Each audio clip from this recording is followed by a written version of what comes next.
Welcome, I am Polaris, and I can tell you that there is no way to defend against me. Nice try, Polaris. You really are a tough nut to crack.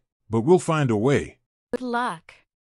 Better not rely on this singing guy with the goatee. Yes, Sebastian's ultimate isn't enough to protect a team these days, as Polaris' third skill will make Sebastian's protection fail 71.4% of the time. Please see my earlier video about Polaris linked in the description if you want to know more. So how to best defend against control teams that use Polaris? There are 4 heroes that can remove control effects like stuns: Sebastian, Celeste, Nebula. Is that all you've got? Patience, please. I said 4 heroes. And the 4th one is the little cat. Meow. As you can see on the screen, my Julius is quite the baby cat. I keep him low because I like to use him for the Aiden trick, which I've also linked to a video about. Julius is the 4th hero in the game who can remove negative effects when his shields, which he has placed on allies, are destroyed. To be honest, my experience with a grown-up Julius is quite limited. I can see him being a decent off-tank against control teams. But for this video, I'm going to focus on non-tank heroes. When we look at these 3 heroes, it seems that all 3 skills displayed on the screen are level dependent. Hence, for a while I thought they were all weakened by Polaris' third skill in the same way. Boy, was I wrong. I almost missed that for both Celeste and Sebastian. The subtext of the skill only talks about the blocking and protection against negative effects. These parts of the skills are certainly weakened by Polaris' third skill.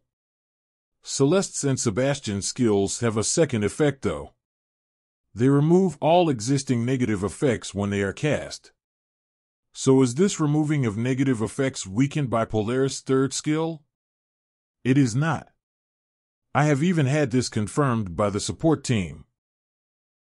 If you take a close look at Nebula's second skill, you'll see that it too has an effect that is not weakened by Polaris' third skill, the Ascension upgrade.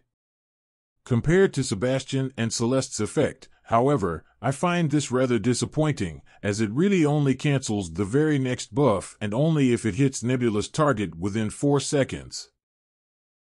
Nebula's Ascension skill is displayed on the screen as a bar above the heroes next to her. As you can see, the protection is gone when Celeste's next attack hits Chaba. This is because Celeste's attack is boosted by Biscuit's patronage, which adds a healing debuff that is blocked by Nebula's protection. The key here is that any debuff removes the protection offered by Nebula's Ascension skill, so it's pretty unlikely to actually protect you from something as dangerous as a stun. There is another big disadvantage of Nebula's second skill compared to Sebastian and Celeste's first skill.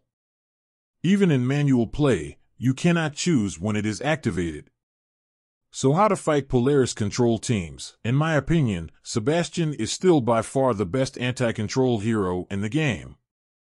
He's better than Celeste, because even in the presence of Polaris' third skill, his ultimate removes all debuffs from all heroes.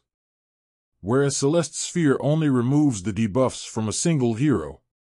The same applies to the protective part of the 2 skills. When fighting Polaris, in my opinion, Nebula is the worst of these 3, as her debuff removal has a 71.4% chance of failing while Polaris' third skill is active.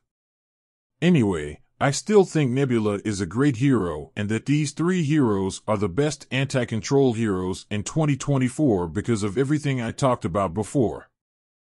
Therefore, I suggest that you add Sebastian and Celeste to your core heroes along with Khorus when fighting control teams that use Polaris. With Khorus, your heroes have a good chance of blocking most of the common control effects. And even if one of Sebastian or Celeste is crowd-controlled, there is still a chance that the other will remove the debuff. If you're thinking about investing in a new hero now, I strongly recommend that you don't spread your resources across too many heroes at once. Work on your main heroes first. You might want to subscribe to my channel so you don't miss my future videos on how to counter new and existing heroes. Thanks for watching, and please check out my other secrets. And thanks to the members of White Rune for their ongoing support.